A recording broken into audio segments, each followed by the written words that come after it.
somewhere beneath a stretch of dry riverbed in South Asia, a city is still waiting to be walked through. Its streets run in perfect straight lines. Its houses share a plumbing system more advanced than anything Europe would build for another 3,000 years. And carved into small stone seals, scattered across its ruins, is a language that no living person can read. Not because it's been lost to time in the ordinary way. Egyptian hieroglyphs were cracked using the Rosetta Stone. Mesopotamian cuneiform gave up its secrets in the 1800s.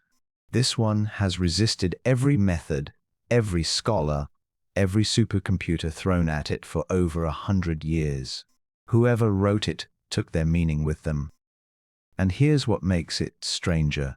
This wasn't a small, forgotten settlement.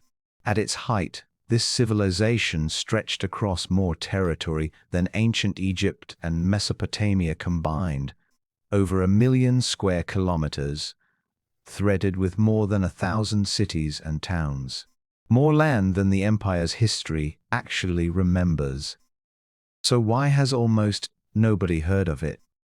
That question is where this story begins. Because somewhere between its rise and its disappearance, one of the largest, most advanced societies of the ancient world managed to do something almost no other great civilization did. It didn't fall to war. It didn't get conquered. It didn't burn. It simply stopped. To understand how strange that is, you have to go back to December 1920, to a low, unremarkable mound of earth in the Punjab region, near a village called Harappa. British archaeologists had been called in to look at some old bricks local farmers kept digging up, the kind of bricks that made good ballast for a new railway line being built nearby. In fact, for years thousands of ancient bricks had already been carted off and crushed into the railway bed without anyone realizing what they were destroying. What the archaeologists eventually uncovered wasn't a village. It was city, straight streets, brick houses built to a uniform size, a layout so precise it looked less like something that had grown organically over centuries and more like something that had been planned. Then, a few hundred kilometers away, at a place called Mohenjo-daro, they found another one. Same brick size, same grid layout, same eerie, deliberate precision, as if the same building code had been used in two cities separated by hundreds of kilometers, with no ruler, no war, and apparently no single monument boasting about who was in charge. That detail would turn out to be one of the strangest parts of this whole story. But it wasn't the first thing that stopped researchers in their tracks. It was the sewers. Walk through the excavated streets of Mohenjo-daro today, and you can still see it. Covered drains running beneath the main roads, connected to individual homes through small chutes built directly into the walls. Bathing platforms, private wells, rubbish chutes. A drainage network sophisticated enough that some engineers who've studied it say entire modern towns still don't manage sanitation this well. This was roughly 4,000 years ago, before the Great Pyramid of Giza had even started construction in some estimates, before Rome existed at all.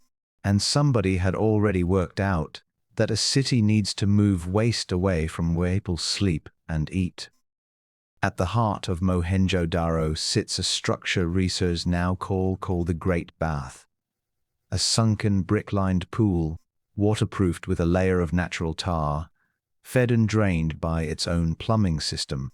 No one can say for certain what it was used for. Some sort of ritual bathing space, most archaeologists believe. A place tied to purification, maybe spiritual life, maybe both. We don't know the name of a single person who bathed there. We don't know what they called their god, if they had one at all in the way we'd recognize. Because that's the strange trap this civilization sets for anyone trying to study it.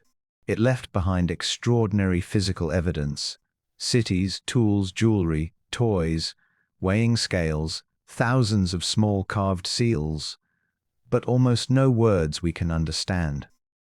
Picture a merchant walking through the streets of Mohenjo-daro on an ordinary morning. Sandals against baked brick. The smell of grain and river silt in the air. Stalls selling cotton cloth. Cotton these people were cultivating and weaving before almost anyone else on earth. Carved ivory. Beads of carnelian polished to a deep orange red, the kind that traders would carry hundreds of kilometers to sell in the cities of Mesopotamia. In his hand, he carries small square stone seal, carved with the image of an animal, a bull, maybe, or a creature that doesn't exist in nature at all, and above it, a short line of symbols. He presses it into wet clay to mark a shipment of goods. To him, this is just paperwork. A signature.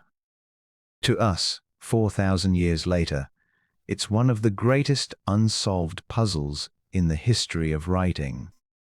Over 400 distinct symbols have been catalogued from these seals. Some researchers believe it's a genuine writing system, encoding a spoken language we haven't identified. Others argue the symbols are too short, too repetitive, and too consistently brief to represent full sentences at all, that they might be something closer to a symbolic system for trade and ownership rather than language in the way we use the word. The debate isn't settled. It may be. Without a bilingual inscription, something like the Rosetta Stone, showing the same message in a language we already understand, there may be no way to prove either theory conclusively. And that unresolved question sits right at the center of everything else we're about to learn. Because if we can't read what these people wrote, everything we know about them has to be reconstructed sideways, through the shape of their cities, the weight of their scales, the goods buried in their homes, and the silence left behind when their cities went quiet. Here's where the story gets even stranger. Archaeologists have spent decades looking for a king. Every other great Bronze Age civilization left a palace, a throne room, a tomb built to be seen from space. Egypt had its pharaohs immortalized in stone. Mesopotamia had its god-kings, its ziggurats, its royal inscriptions boasting of conquest. This civilization, spread across more land than either of them, has produced no palace anyone can confidently identify, no royal filled with gold, no monumental inscription naming a ruler, a dynasty, a war won or lost. Instead, what excavators found again and again were things that were almost bureaucratic in their consistency: standardized bricks, with a ratio of length to width to height that stays nearly identical whether you're in a city hundreds of kilometers to the east or the west.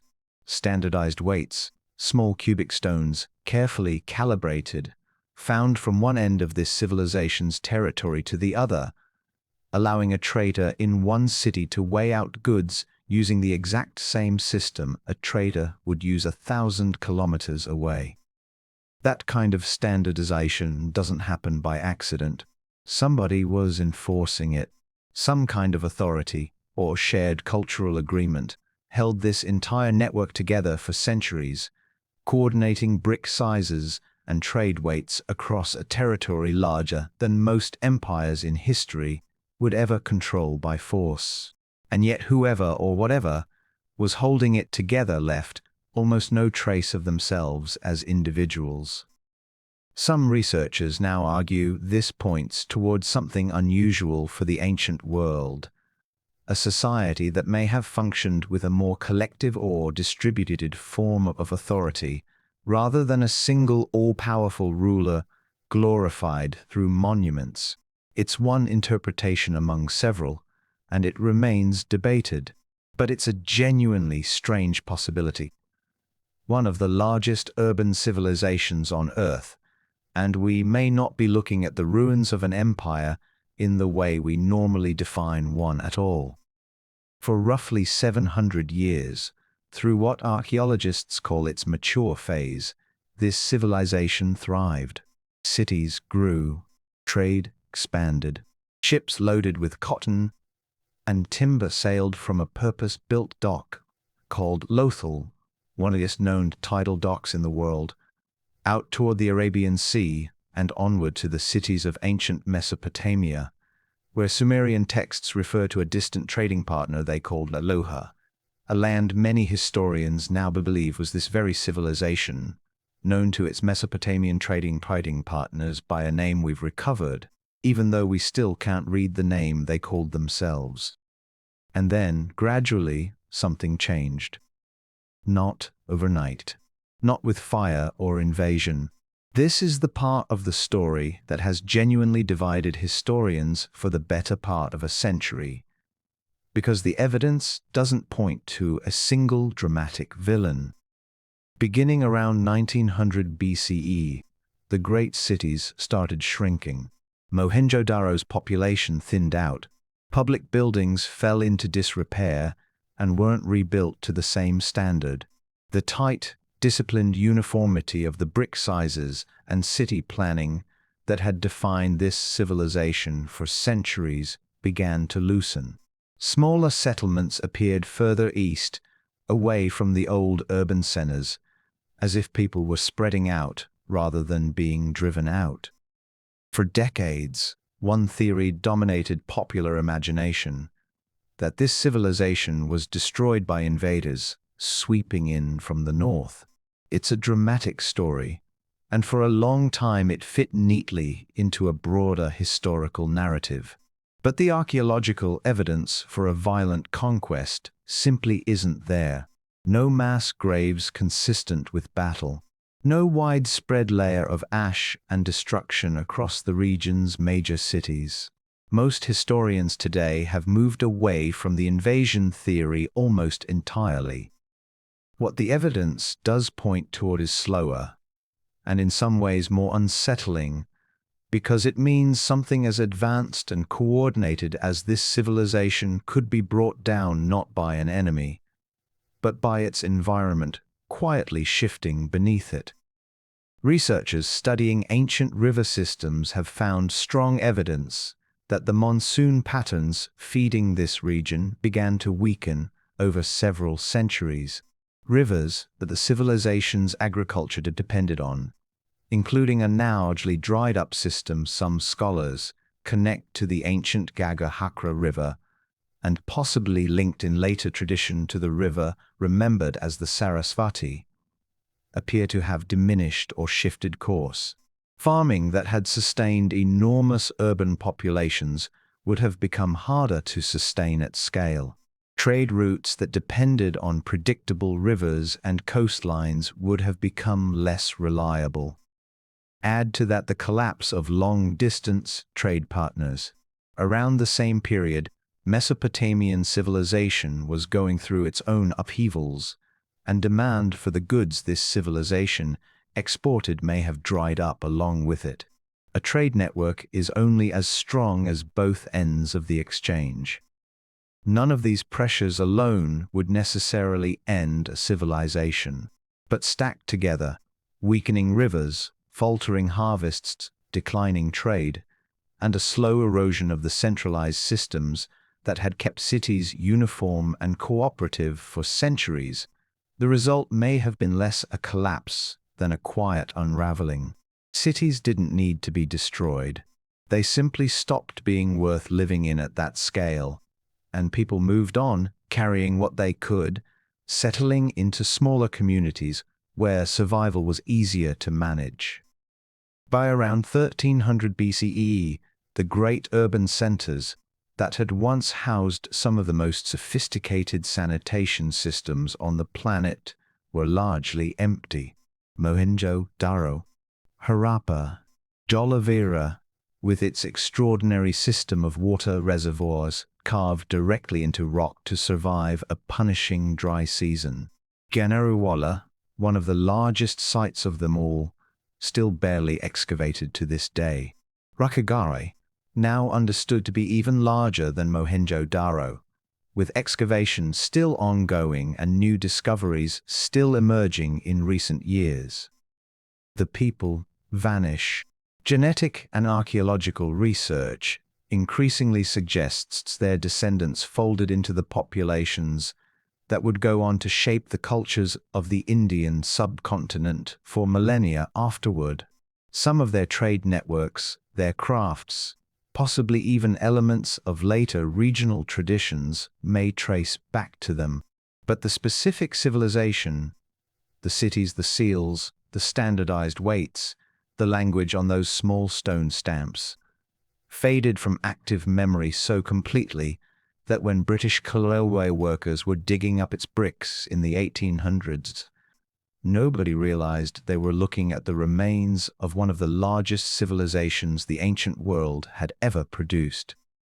It took a chance discovery in 1920, a century of careful excavation since, and the ongoing work of archaeologists, still unearthing new cities today, to bring it back into view. And still that seal, the one our imagined merchant pressed into wet clay 4,000 years ago, sits behind glass in a museum today. It's simply exactly as unreadable now as they were the day archaeologists first brushed the dust away from it. We know how big this civilization was. We know how advanced its cities were. We know, in broad strokes, how it may have come apart. What we don't know, what may never be fully known, is what these people called themselves, what they believed, what stories they told each other at night, or what that short line of symbols on a merchant's seal was actually meant to say. Every civilization eventually wants to be remembered. This one built cities good enough, planned enough, advanced enough that they should have guaranteed it. And yet, somewhere in the space between the collapse of their rivers and the silence of their script, they very nearly weren't. So the next time one tells you they know the full story of the ancient world, Egypt, Mesopotamia, Rome, and nothing else worth mentioning, you might ask them about the civilization that was most of them, built better plumbing than some of them, and is still, right now, waiting for someone to finally read what it left behind. What do you think that seal actually says?